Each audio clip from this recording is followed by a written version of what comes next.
আজি আমাৰ কেবিনেটত এটা সিদ্ধান্ত হ'ল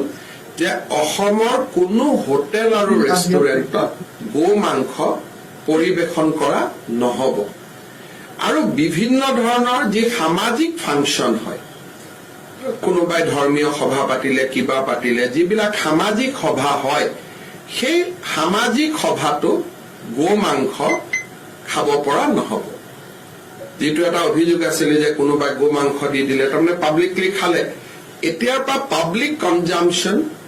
of beef has been totally prohibited from today. So, in no restaurant, in no hotels, and in no public places. Assam চৰকাৰৰ কেবিনেটত যি সিদ্ধান্ত লোৱা হৈছিল আজি ৰাজস্থানত গো মাংস নিষিদ্ধ ধাবা ৰেষ্টুৰেণ্ট ইত্যাদি এই সম্পৰ্কে আপুনি কি ক'ব? আমাৰ মুখ্যমন্ত্ৰীদেৱে যিটো পদক্ষেপ লৈছে আমি সামাজিক মাধ্যমত দেখিবলৈ পাইছোঁ যোৱাকালি যে আমাৰ যিসমূহ ৰাজস্থান আছে আৰু আমাৰ ৰাষ্ট্ৰীয় ঘাইপথৰ আশে পাশে যিসমূহ ধাবা ৰেষ্টুৰাঁ এইবিলাক মানে আমাৰ বৰপেটা জিলাত গোটেই অসমত বিশেষকৈ আমাৰ বৰপেটা জিলাত আমি দেখা পাওঁ যে বিভিন্ন হোটেলবোৰত এই গোমাংসটো ইহঁতে মানে বিক্ৰী কৰি আছে প্ৰশাসনক আমি বহুতবাৰ ইয়াৰ আগতে জনাইছোঁ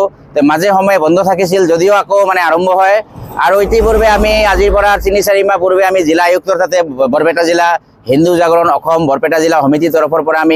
আমি স্মাৰক পত্ৰ দিছিলোঁ যে আমাৰ হিন্দু বসতি প্ৰধান যিসমূহ অঞ্চল আছে আৰু আমাৰ মঠ মন্দিৰৰ আশে পাশে আৰু আমাৰ ৰাজহুৱা স্থানত যাতে এই গোমাংসৰ যোনটো মানে অবাধ মানে বিক্ৰী হৈ আছিল এইটো মানে বন্ধ হ'ব লাগে আৰু ইতিমধ্যে আমাৰ চৰকাৰে যিটো পদক্ষেপ লৈছে আমি হিন্দু জাগৰণ অসম বৰপেটা জিলা সমিতিৰ তৰফৰ পৰা আমি এইটো আদৰণি জনাইছোঁ আৰু আমি বিশেষকৈ ক'বলৈ গ'লে যে আমাৰ অসমৰ জাতীয় সংস্কৃতি আমাৰ বিহু এই বিহু আমাৰ গৰু বিহুৰ পৰা আৰম্ভণি হয় আৰু গৰু যিহেতু আমাৰ মানে হিন্দুসকলৰ ধৰ্মীয় আবেগ অনুভূতিৰ লগত জড়িত হৈ আছে আৰু গৰুক আমি মাতৃৰূপে পূজা কৰি আহিছোঁ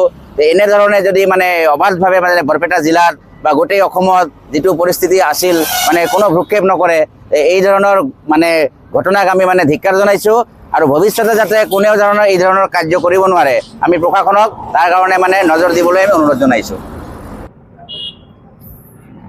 কিন্তু বিৰোধী পক্ষৰ বহুতে কৈ আছে মানুহৰ মৌলিক সমস্যাসমূহত গুৰুত্ব দিয়াতকৈ মাংসৰ ৰাজনীতি কৰি আছে কি ক'ব ইয়াৰ নহয় এইটো আমি ক'বলৈ বিচাৰোঁ যে বিশেষকৈ আমি চাবলৈ গ'লে যে আমাৰ বৰপেটা জিলাত আমি দেখা পাইছোঁ যে আজিৰ পৰা 5-7 বছৰ পূৰ্বে এনেধৰণৰ কিন্তু পৰিৱেশ নাছিল আজি কিছু বছৰৰ পৰা আমি দেখা পাইছোঁ যে আমাৰ ৰাষ্ট্ৰীয় ঘাইপথৰ ওচৰে পাছৰে আপুনি বৰপেটাৰ পৰা যেতিয়া বৰপেটা ৰোডলৈকে যিটো ৰাস্তা আছে তাতে আমি বিভিন্ন হোটেলত আমি দেখা পাইছোঁ যে তাতে এইবিলাক মানে গো মাংস বিক্ৰী হৈ আছে আৰু মানে এই ধৰণৰ ঘটনা যাতে মানে হ'ব নালাগে এনেকৈ এইটো আমাৰ এটা মানে ধৰ্মীয় অনুভূতিত আঘাত সৃষ্টি কৰি আছে এই ধৰণৰ ঘটনা আৰু মই বিশেষকৈ ক'ব খোজোঁ যে কিবা এটা হিন্দু বিৰোধী চক্ৰ জড়িত থাকিব পাৰে এইবিলাক মানে কাৰ্যৰ লগত আৰু কিছুমান দেখা যায় যে আমি অভিযোগ আহিছে আমাৰ তাতে যে আমাৰ হিন্দু বসতি প্ৰধান যিসমূহ অঞ্চল আছে তাতেও মানে কিছুমান আছে যে মটৰ চাইকেলেদি বা বিভিন্ন যান বাহনেদি মানে হিন্দু মানুহৰ মানে ঘৰৰ সন্মুখেদি এই বস্তুসমূহ মানে